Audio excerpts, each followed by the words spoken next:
Hey class, my name is Nathan Alex. I am recording this video for Dr. Lander's COM 1100 class at Southeastern.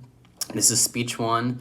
This is a remix of The Boy Who Cried Wolf, the Aesop fable. The scene is instead Dollywood theme park, and the boy is a kid who wants to get in front of the line to see everyone else.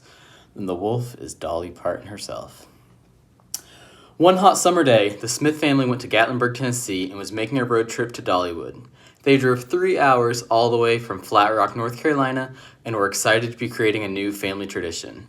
The Smiths' youngest son, Jacob, had just finished 2nd grade and was finally tall enough to ride the biggest ride at the park, Big Bear Mountain.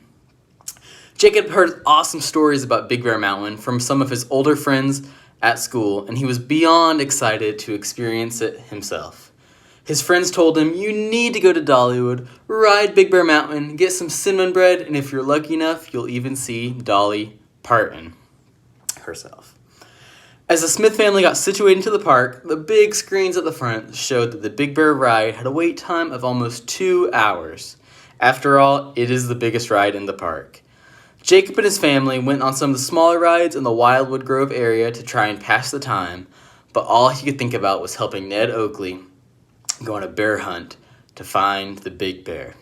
Finally, after lunch, they noticed the line had still not gone down, nor did it look like it was going to anytime soon.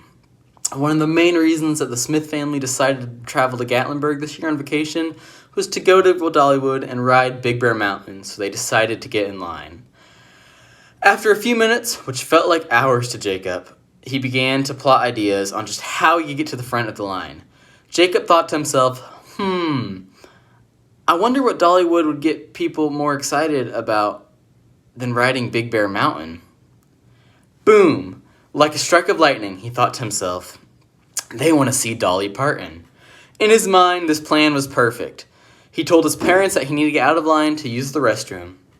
Once he did this, he went around the corner and yelled, "Dolly! Dolly, it's Dolly Parton, everyone, come and see her!" The visitors ran from all across Dollywood, specifically those in line at Big Bear Mountain, to get a front row view of the supposedly upcoming Dolly parade. Once the crowds were waiting, and waiting, and waiting, and waiting, they became frustrated with the boy for making up this lie. Jacob liked the attention and liked getting towards the front of the line even more. Unfortunately for him, the park staff made him get out of line due to disrupting everyone else's day. Jacob was frustrated that this had happened and began to ponder what he could do next.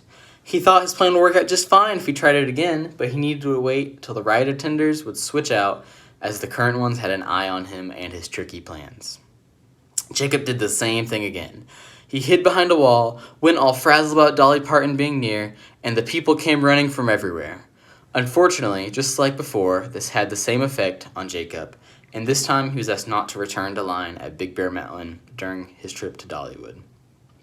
Jacob was angry, upset, and pouting while laying down on a bench in the Wildwood Groves area, where he heard some parade music in the background.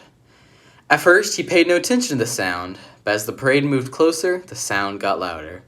Jacob arose from laying down, looked over, and saw the one and only Dolly Parton coming through in a parade.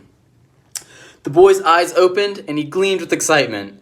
He was ahead in Wildwood Grove and tried to let all the other guests know that Dolly Parton was near, but they ignored him this time, as he had already tried twice earlier in the same day, the same lie, so he could get in line at Big Bear Mountain.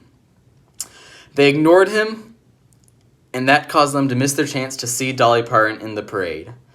As the day went on, people began to hear that Dolly Parton truly did make her way into the park, and they were upset that they missed her.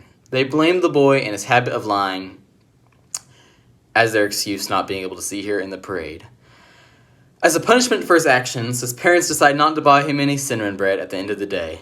Oh great, Jacob thought. I came to Dollywood, wasn't even able to ride Big Bear Mountain, and cannot get cinnamon bread. The Smith family had a sorrowful ride that evening back home to Flat Rock, North Carolina. The moral of the story is, if you don't always tell the truth, people won't know when you're lying. Thank you.